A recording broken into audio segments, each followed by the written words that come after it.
আসসালামু আলাইকুম। Hello viewers, welcome back to my channel. Viewers, অনেকদিন পর আপনাদের সাথে আড্ডা দিতে আসলাম। আশা করি সবাই ভালো আছেন, সুস্থ আছেন, নিরাপদে আছেন। দোয়াও করি আপনারা সব সময় ভালো থাকুন। ভিউয়ার্স, আজকের এটা কোনো আড্ডা না, আজকে জাস্ট আপনাদের সাথে একটু সৌজন্য সাক্ষাৎ করতে আসলাম। কারণ আমি অনেকদিন ধরেই কোনো ভিডিও আপলোড করতেছি না, আপনাদের সাথে আড্ডা দিতে আসতেছি না।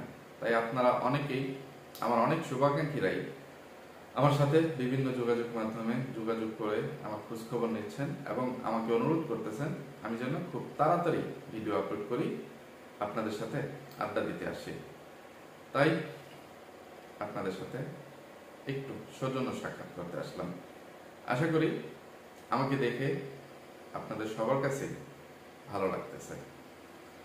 তো অনেক কথা জমে আছে। এই যে এতদিন ধরে আপনাদের সাথে কোনো আড্ডা দিচ্ছি না, কোনো ভিডিও আপলোড করতেছি না, এতদিনে যে ঘটনাগুলো ঘটে গেছে, আমার সাথে যা কিছু হয়ে গেছে, সব মিলিয়ে অনেক কথা বলার আছে, অনেক কথা জমা পড়ে আছে। কিন্তু আমি কি বলবো, কোথা থেকে শুরু করব, এই শুরুটাই করতে পারতেছি না। কারণ আমার কথা বলার শক্তি হারিয়ে গেছে। আমার পৃথিবী কিরকম এলোমেলো হয়ে গেছে, তছনছ হয়ে গেছে, অন্ধকার হয়ে গেছে, সেটা আমি বলে ভাষায় প্রকাশ করতে পারবো না।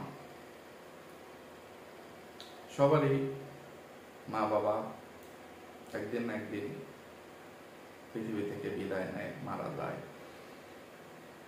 এটাই স্বাভাবিক। তেমনি আমার মাও মারা গেছেন। কিন্তু আমার মা আমার কাছে কি ছিলেন সেটা আমি যেরকম জানি, আমার যত আত্মীয় স্বজন আছে তারাও সবাই সেটা খুব ভালো করে জানে এবং সেটা তারা আমাকে বারবার স্মরণ করিয়ে দেয় যে কিবরিয়া, তুমি কি হারাইছ সেটা শুধু তুমি জানো, যে তুমি আম্মার সবচেয়ে প্রিয় এবং আদরের ছিল। আম্মার যত চিন্তা ভাবনা, যত টেনশন, সব কিছু তোমাকে ঘিরে ছিল। কারণ আমার অন্যান্য সব ভাইরা যার যার জায়গায় মোটামুটি অনেকটা প্রতিষ্ঠিত, কিন্তু এই যে আমি কোথাও কোনো কাজে স্থায়ীভাবে প্রতিষ্ঠিত হইতে পারতেছিলাম না, সেট হইতে পারতেছিলাম না। এটা নিয়ে আমার মায়ের একটু চিন্তা ছিল। আর এমনিতেই ছোট সন্তানদের প্রতি মা বাবার অন্যরকম একটা ভালোবাসা থাকে। আর আমি যেহেতু সবসময় মায়ের কাছাকাছি থাকছি, সেই জন্য আমার প্রতি আমার মায়ের অন্যরকম একটা ফিলিংস ছিল, বা ভালোবাসা বা টেনশন, যেটাই বলেন, সব ছিল। তাই জন্য মা চলে যাওয়াতে, মায়ের মৃত্যুতে আমি সত্যি কথা অনেক ভেঙে পড়ছি। আমি এখন কি করব, আমি এই যে দেখেন, আমি আমার মায়ের মৃত্যুর পরে মাত্র 2টা ভিডিও আপলোড করছি। এরপরেও ওই যে এখন এই কথাগুলো বলতে গেলে অলরেডি খোঁটা শুনে ফেলছি। কারা এই খোঁটাগুলো দিয়েছে, ওই যে আমি এতদিন ধরে, এত মাস ধরে, এত বছর ধরে যেই অমানুষগুলোকে, যে জঘন্য চরিত্রের রাতের রাজারনিগুলোকে দোলাই করে আসতেছিলাম, তারা খোঁচাখুচি করতে আসছে। এখানে বলবো না যে তাদের হয়ে অন্য কোনো ভাড়া করা দালাল চামচারা আমার এখানে খোঁচাখুচি করতে আসছে বা আমাকে খোঁটা দিতে আসছে। কারণ কোনো দালাল চামচাদের সাথেই আমার কোনো ব্যক্তিগত শত্রুতা নাই, ব্যক্তিগত আক্রোশ নাই, যে তারা আমার মায়ের মৃত্যুর সংবাদ পেয়ে এখানে এসে আমার সাথে খোঁচাখুচি করবে। ওই যে আমি যেসব অমানুষদের, কুলাঙ্গারদের, জানোয়ারদের, রাতের রাজারানীদেরকে ধুলাই করছিলাম, তারাই সুযোগ নিছে যে এইবার তো তোর মা মারা গেছে, যে দেশি কুত্তা এবং রাতের বাগান আছে, তাদের মায়ের মৃত্যুতে তারা যেইভাবে ব্যবসায় নেমে গেছিল এবং যেই ন্যাকামি, ভঙ্গিতা, মায়া কান্না, ফটকামি, ফাতরামি, প্রতারণাগুলো করে যাচ্ছিল রাতের বাগান এবং দেশি কুত্তা এবং তার আত্মীয় স্বজনরা, তো তাদেরকে ধুলাই করার পরে এখন তারা আসছে যে আমি যে 2টা ভিডিও আপলোড করছি, একটা ভিডিওতে আমি আমার মায়ের মৃত্যুর সংবাদ জানাইছি, আরেকটা ভিডিওতে জাস্ট বলছিলাম যে মায়ের মৃত্যুর পরে মায়ের জন্য একটু দোয়া কামনা করার জন্য কিছু, সব ধরনের মানুষ, এটা যে লিল্লাহ বা 40 4 দিন এইরকমও না, একটু মেহমানদারি করে মায়ের রুহের মাগফিরাত কামনা করার চেষ্টা করছি এবং সোজা কথা কবরটা জিয়ারত করছি। তো এইটার মধ্যে কিছু দালাল চামচারা ওই ধরনের কমেন্ট গুলো করছে আমার মাকে নিয়ে অকথ্য, মানে বিভিন্ন, হয়তো বা আপনাদের কারো কারো চোখে সেই কমেন্ট গুলো পড়ছে। তো মানে কি আর বলবো। তারপরে আবার আমি ভিডিও না দেওয়াতেও আবার ওই অমানুষের বাচ্চারা ভুল করে হয়তো বা দালাল চামচা বলে ধরেই আমার আসামিরা ফেক আইডি তৈরি করে আমাকে বলতেছে আমি কেন ভিডিও দেই না, এটা সেটা কোথায় হারিয়ে গেছে। তো আমার ভিডিও দেওয়ার মতো অনেক সাবজেক্ট ছিল, অনেক বিষয় নিয়ে, মায়ের মৃত্যু ছাড়াও আমার আসামিদেরকে বা জগন্নাথ চরিত্রের রাতের রাজরানীদেরকে ধোলাই করা ছাড়াও আমার অনেক কন্টেন্ট ছিল। ইচ্ছা করলেই আমি ওই বিষয়গুলো নিয়ে ভিডিও আপলোড করতে পারতাম, ভিডিও তৈরি করতে পারতাম, কিন্তু ওই যে মন মানসিকতা ভালো না, সেই জন্য আমি কোনো ভিডিও আপলোড করিনি। দেখেন কতগুলো বিষয় নিয়ে আমি ভিডিও আপলোড করতে পারতাম। এই যে মায়ের মৃত্যু হয়েছে গত মানে জুলাইয়ের 11 তারিখে, এরপরে 10 দিন মানে 21 তারিখেই বাংলাদেশে ভয়াবহ একটা দুর্ঘটনা ঘটে গেছে, হৃদয় বিদারক একটা ঘটনা ঘটে গেছে। অনেকগুলো মানে তাজা প্রাণ, শিশু শিশু বাচ্চাদের প্রাণ ঝরে গেছে। এটা নিয়ে সারা দেশ তোলপাড় হয়ে গেছিল, সেটা নিশ্চয়ই আপনাদের সবার মনে আছে। ইদানিং হয়তো বা বিষয়টা একটু ঠান্ডা হয়েছে, ধামাচাপা পড়ে গেছে। সেটা হচ্ছে milestone tragedy, milestone school and কলেজে যে বিমান বিধ্বস্তের ঘটনা ঘটলো সেটা। তো সেইখান থেকেও মানে কি বলবো, আমরা অনেক বড় একটা থেকে দুঃসংবাদ পাওয়া থেকে রক্ষা পেয়েছি। কারণ আমার আপন ভাতিজা ওই কলেজে পড়াশোনা করতেছে। এই খবরটা শোনার পরে মানে আমাদের বাড়িতে আমাদের ভাইদের মধ্যে, ভাবিদের মধ্যে, আত্মীয় স্বজনদের মধ্যে কিরকম একটা পরিস্থিতি বিরাজ করছিল। এমনিতেই আমাদের মা হারানোর শোক বা আমাদের ভাবিদের কাছে শাশুড়ি হারানোর শোক যেরকমই থাকুক, মানে কি বলবো, মায়ের ইয়েটা হয়তো বা ছেলের বউরা একদম মায়ের মতো ইয়ে করবে না। এরপরেও যেহেতু অনেক বছর ধরে 20-25 বছর ধরে এই বাড়িতে আমাদের ভাবিরা মানে সবার বড় ভাবি তো কমসে কম 2000 সালে যেহেতু মানে বড় ভাই বিয়ে হয়েছে 25 বছর হয়ে গেছে। তো একটা সুসম্পর্ক তো হয়, মানে ইয়ের সাথে ইয়ে থাকলে তো একটু মান অভিমান এটা সেটা হয়, মা সন্তানের মধ্যে হয়, সেরকম শাশুড়ি বউয়ের মধ্যেও থাকবে, এটাই স্বাভাবিক। তো আমার স্ত্রী সহকারে 5টা বউ বাড়িতে, তো সবার যেরকম ইয়ে থাকুক, এরপরেও নাতিপুতি এটা সেটা অনেক কিছুই থাকে। তো এরকম শাশুড়ির প্রতি সুখ, দাদির প্রতি সুখ, আমাদের মায়েদের প্রতি সুখ, এর মধ্যে ভাতিজাকে নিয়ে হঠাৎ একটা দুশ্চিন্তা শুরু হয়ে গেল। তো তারপর সেখানে মানে ছাত্রছাত্রীদের মোবাইল ব্যবহার করা মানে নিষেধাজ্ঞা আছে, তো সাথে সাথে ভাতিজার সাথে যোগাযোগ করা যায় না। তো এরপরে সে চুরি করে করে মোবাইল চালাইতো। তো এরকম দুর্ঘটনার পরে সে কিছুক্ষণ পরে তার মোবাইলটা মানে তার যে হোস্টেল সুপার আছে তার কাছ থেকে নিয়ে বাড়িতে যোগাযোগ করে সে জানাইছে যে আমি সুস্থ আছি, এটা সেটা। তো আল্লাহ আরেকটা ফাড়া থেকে উদ্ধার করছেন। এরপরে আরো কন্টেন্ট ছিল, দেখেন আমার স্ত্রী সন্তান, এই যে আমি আমার মায়ের মৃত্যুর আগেই একটা ভিডিও করছিলাম যে রিদা অসুস্থ। তো আমার মা যখন মারা যায় তখনও রিদা সুস্থ হয়ে ওঠে নাই, তখনও রিদা অসুস্থ ছিল। এর মধ্যে আবার আমার ওয়াইফ মানে রিদার আম্মু অসুস্থতায় পড়ে গেছিল। তো আম্মা মারা যাওয়ার 4-5 দিন পরে রিদার আম্মু সুস্থ হয়েছিল, আবার রিদাও সুস্থ হয়েছিল আম্মা মারা যাওয়ার 2-1 দিন পরে। আবার গত 1 সপ্তাহ ধরে তারা দুইজনই এই ভাইরাস জ্বরে আক্রান্ত, মানে এইবারের জ্বরগুলো অনেক দিন পর্যন্ত ভোগাচ্ছে। মানে ডাক্তারের কাছে নিয়ে গিয়েও ট্রিটমেন্ট করেও এবার কোনো মানে ফল পাচ্ছি না। অন্যান্য বার তো একটা অ্যান্টিবায়োটিকের ডোজ শেষ হইলেই এবার সুস্থ হয়ে গেছে, কিন্তু এবার মানে অনেক ভোগিয়ে তারপরে রিদা সুস্থ হয়েছে, কিন্তু রিদার আম্মু যে আবার অসুস্থতায় পড়ছে, এখনো পর্যন্ত সম্পূর্ণভাবে সুস্থ হয়ে উঠতে পারেনি। এটা নিয়েও আমি আলোচনা করতে পারতাম, রিদাকে দেখিয়ে ইয়ে করে কন্টেন্ট বানাইতে পারতাম। তারপরে আরো একটা বিষয়, সেটা হচ্ছে আম্মা মারা যাওয়ার আগেই আমি জানিয়েছিলাম যে আমার দোকানটা আমি ছেড়ে দিচ্ছি। দোকান মালিক মানে আমার অ্যাডভান্সের কিছু টাকা ফেরত দিয়েছে এবং বাদ বাকি টাকা ফেরত দিলেই আমি চলে আসবো। তো আম্মা মারা যাওয়ার আগেই 5 তারিখে আমার দোকান ছেড়ে দেওয়ার কথা ছিল, কিন্তু মার্কেট মালিক যেহেতু আমার টাকাটা আমাকে পরিশোধ করে নাই, সেই জন্য আমি আর দোকানটা খালি করি নাই।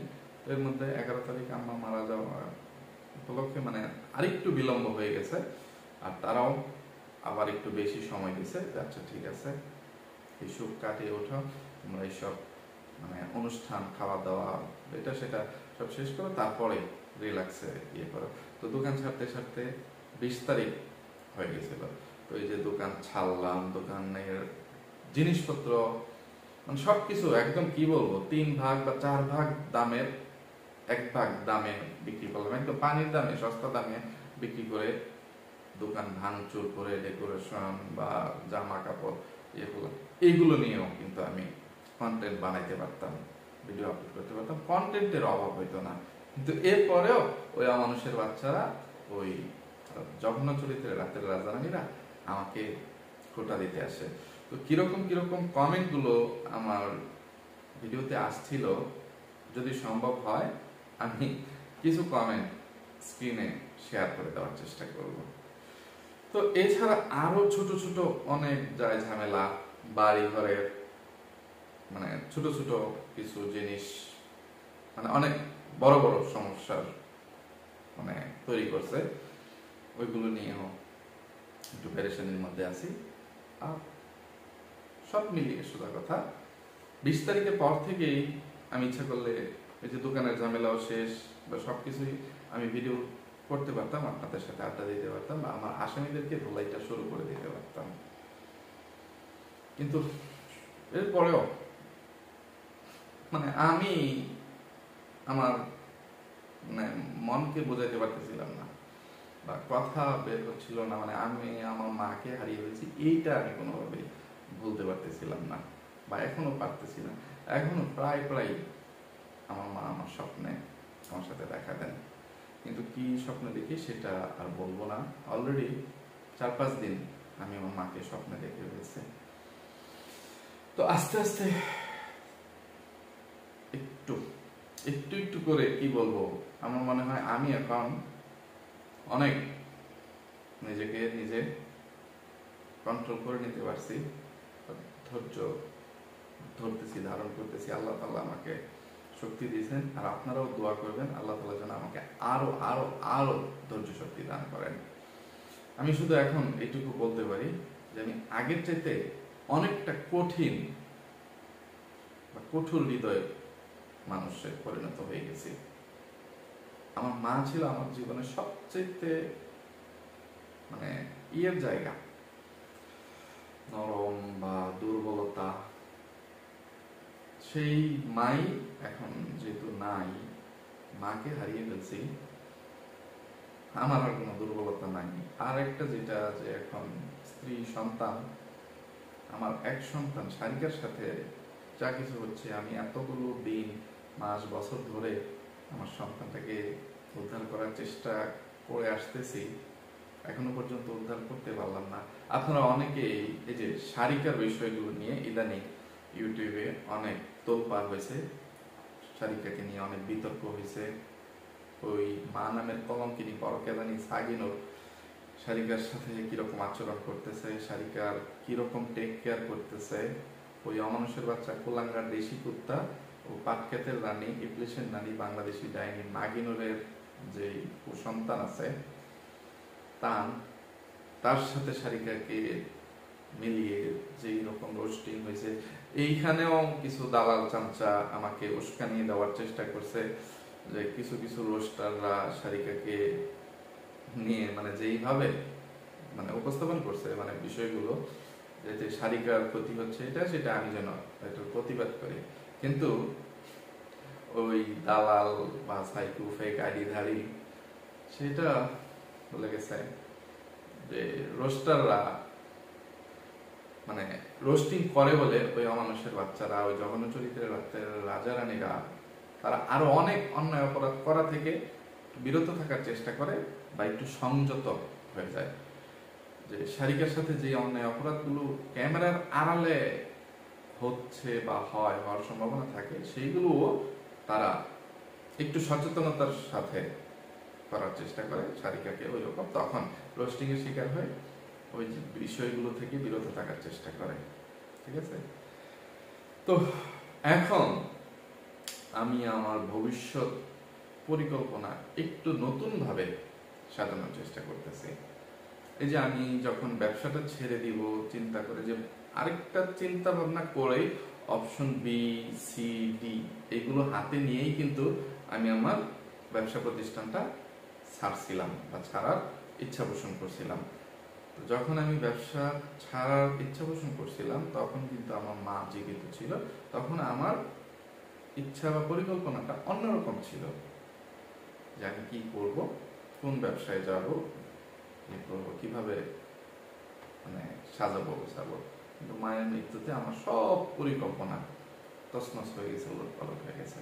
এখন আমাকে আবার নতুন করে পরিকল্পনা করতে হচ্ছে, বা আমি আস্তে আস্তে করতেছি, এখনো চিন্তা ভাবনা করতেছি, কিন্তু এখনো কোনো কিছুতে স্থির হইতে পারি নাই। তো শুধু এইটুকু একটা জিনিস স্থির করতে পারছি, যে আমি আমার হৃদয়টাকে, মনটাকে আগের চাইতে অনেক কঠিন বা কঠোর হিসাবে করতেছি, তৈরি করছি। এখন এসব ছোটখাটো আঘাতে, এসব দালাল চামচাদের বা আমার আসামিদের কটু কথা আমার কলিজায় আর কোনো আঘাত লাগবে না, বা মনে কষ্ট লাগার কথা না, কষ্ট পাবো না। তবে এখন এইসব অমানুষদের, মানে আমার আসামি প্লাস তাদের হয়ে দালালি চামচামি করতে আসা যে দালাল চামচারা আছে, তাদের ইটের জবাব আমি এখন আর পাথর দিয়ে দিব না, এর চেয়ে বেশি কিছু দিয়ে দিব। এখন আমি কতটা কঠিন ভাবে, ভয়াবহ ভাবে আমার আসামিদের উপর মানে করব, তাদের উপর কি বলবো, তুফান নামিয়ে নিয়ে আসার চেষ্টা করব, তাদের সাথে যুদ্ধে নামবো, এটা এখানে আর বললাম না। তো এইটুকু বলতে পারি যে আগের চেয়ে আর অনেক কঠিন ভাবে, ভয়াবহ ভাবে আমার আসামিদের সাথে যুদ্ধে নামবো। মানে আজকে আমি কি বলতেছি, কোথা থেকে কোথায় যেতেছি, কথার কোনো হয়তো বা আগা মাথা খুঁজে পাচ্ছেন না, বা আমিও হয়তো বা কথাগুলো সাজিয়ে গুছিয়ে বলতে পারতেছি না। জাস্ট ওই যে বললাম যে আজকের এটা শুধু একটা সৌজন্য সাক্ষাৎ, যে আমার ভবিষ্যৎ পরিকল্পনা কিরকম হবে বা আমি নিজেকে কিভাবে গুছিয়ে নেওয়ার চেষ্টা করতেছি, এগুলোই একটু আপনাদের সাথে বলতে আসলাম, জানাইতে আসলাম। যে আমার আসামিদের কপালে দুঃখ আছে, ঠিক আছে? মামলা এতদিন পর্যন্ত যেভাবে চলছে, ভবিষ্যতে এখন সেটা মামলা আকারেই চলবে না সেটা রাজনৈতিক আকারে চলবে, না আরো মানে আকারে তাদের উপর মানে গজব নামবে, না মব জাস্টিস হবে তাদের সাথে। এখানে আর কোনো কিছু বলে তাদেরকে ভয়ও দেখাইতে চাচ্ছি না বা সতর্ক করে দিতে চাচ্ছি না। আমি শুধু এইটুকুই ওয়ার্নিং দিয়ে যাচ্ছি যে আগের চাইতে আমি আরো অনেক ভয়াবহ রূপে যুদ্ধের মাঠে মানে নামবো। তো সবাই খুশি আর সাবধান, ঠিক আছে? তো কথা বলতে চাইলে সারা রাত কথা বলতে পারবো, কথা শেষ হবে না, ঠিক আছে? তো আস্তে আস্তে এখন আমার আসামিদেরকে ধুলাই করা বাদ দিয়েও পারিপার্শ্বিক আরো অন্যান্য বিষয় নিয়েও আমি ভিডিও বানানোর চেষ্টা করব, আপনাদের সাথে আড্ডা দেওয়ার চেষ্টা করব। আমার দুইটা চ্যানেল থেকে আস্তে আস্তে রেগুলার ভাবে ভিডিও আপলোড করার চেষ্টা করব। তো আপনাদের সবার কাছে অনুরোধ থাকবে, আপনারা সবাই আমার দুইটা চ্যানেলেই আমার সাথে থাকবেন, আমাকে সাপোর্ট করবেন, আর আমাকে একটু সৎ পরামর্শ দেওয়ার, বুদ্ধি দেওয়ার চেষ্টা করবেন। তো দোয়া করবেন আমার জন্য। তো আপনারা যে যেখানে আছেন সবাই ভালো থাকবেন, সুস্থ থাকবেন, নিরাপদে থাকবেন। আর আমার জন্য, আমার মায়ের আত্মার মাগফিরাতের জন্য, আমার পরিবারের জন্য, আমার দুটো সোনামণির জন্য, সবার জন্য মন থেকে দোয়া করবেন। তো সবাই ভালো থাকবেন, সুস্থ থাকবেন, নিরাপদে থাকবেন। আমার জন্য, আমার পরিবারের জন্য, আমার দুটো সোনামণির জন্য মন থেকে দোয়া করবেন। আল্লাহ হাফেজ। আসসালামু আলাইকুম।